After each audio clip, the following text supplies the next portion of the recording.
Olá pessoal, vamos aqui comentar, na verdade, algumas questões dos últimos exames da Ordem dos Advogados do Brasil na disciplina Direito Internacional.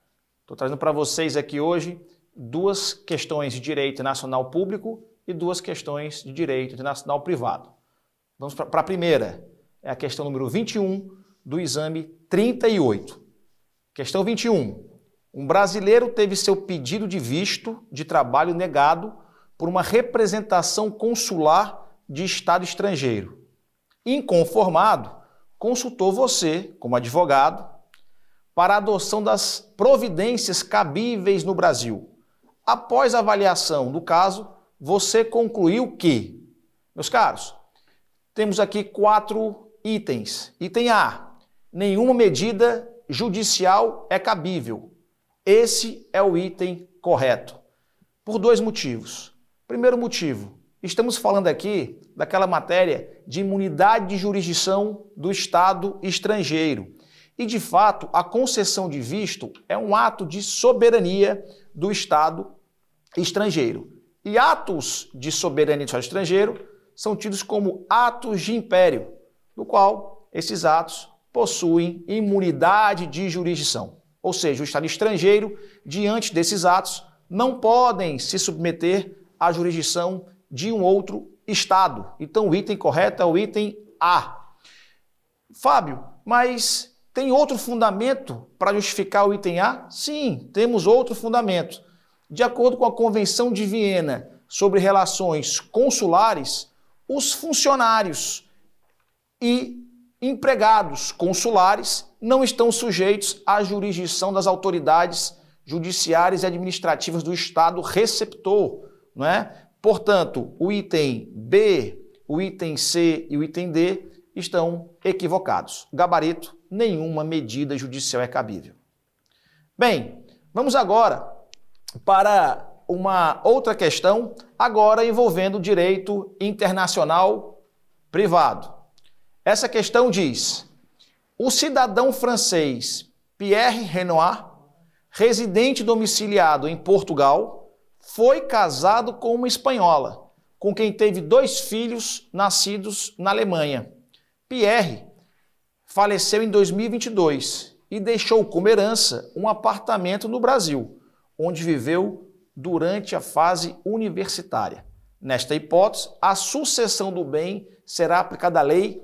Meus caros, essa aqui é uma típica questão do exame da ordem envolvendo o direito internacional privado. Não é? São aqueles artigos da LINDB, não é? Das leis de introdução, não é? Às normas de direito brasileiro. E o que é importante, apesar dessa salada de países, aonde residiu, aonde tem bem, aonde tem filhos, é muito simples. Não é? De acordo com o artigo 10, caput, da lei de introdução das normas de direito brasileiro, a sucessão por morte ou por ausência obedece às leis do país em que domiciliado o decujus, o defunto, ou desaparecido, qualquer que seja a natureza e a situação dos bens. Ou seja, pouco importa aonde ele tem bens, aonde tem filhos. O importante no caput desse artigo é onde é o domicílio, é a regra, aonde é o domicílio do decujus. Nesse caso, o cidadão francês reside e é domiciliado em Portugal. Qual vai ser a lei, a jurisdição a ser aplicada a essa sucessão? Hipótese B, portuguesa, era onde ele residia, era onde o mesmo era domiciliado. Gabarito, letra B de bola. Olá pessoal, tudo bem? Vamos aqui hoje resolver 2 questões de direito internacional do 39º exame da Ordem dos Advogados do Brasil. Vamos resolver a questão número 21 e a questão número 22. Olha o que diz a questão 21.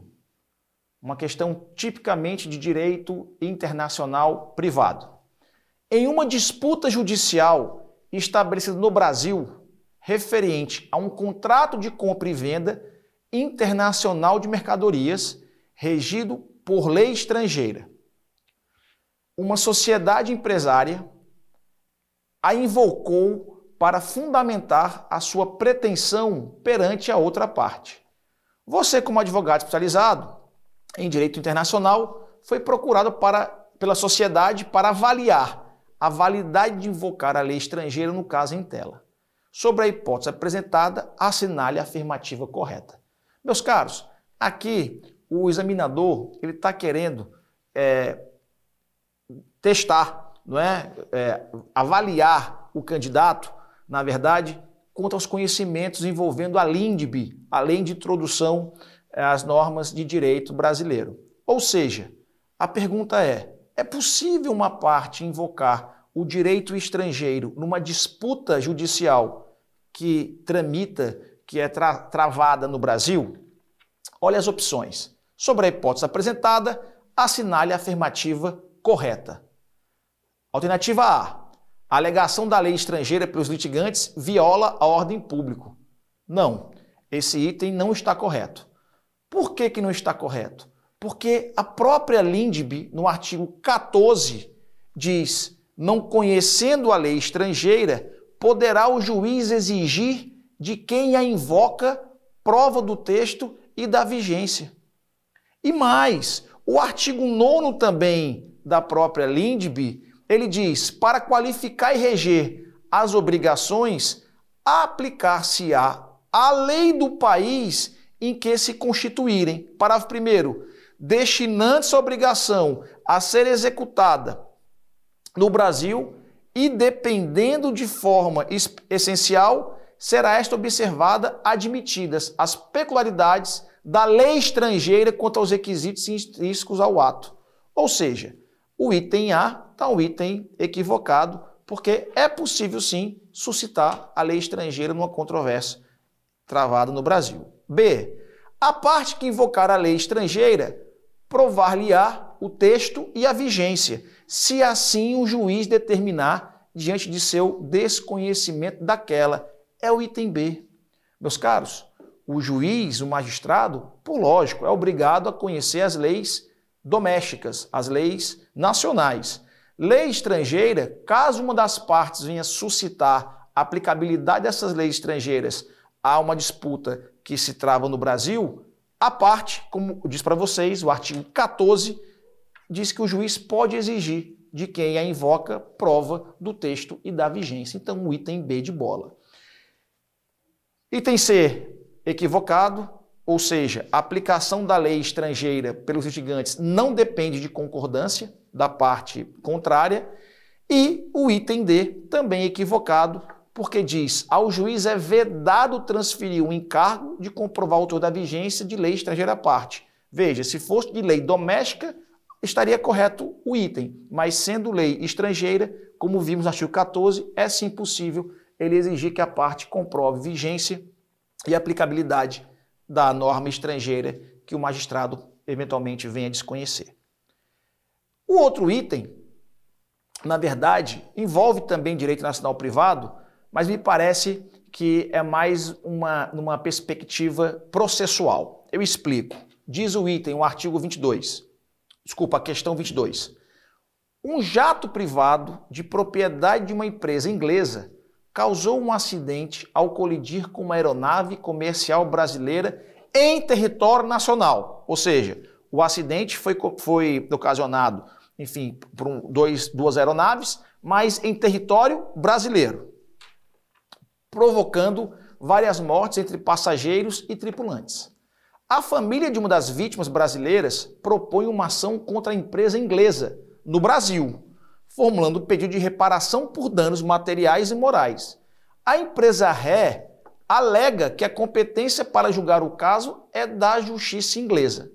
Sobre a hipótese apresentada, segundo o direito brasileiro, assinale a afirmativa correta. Meus caros, vamos analisar os itens.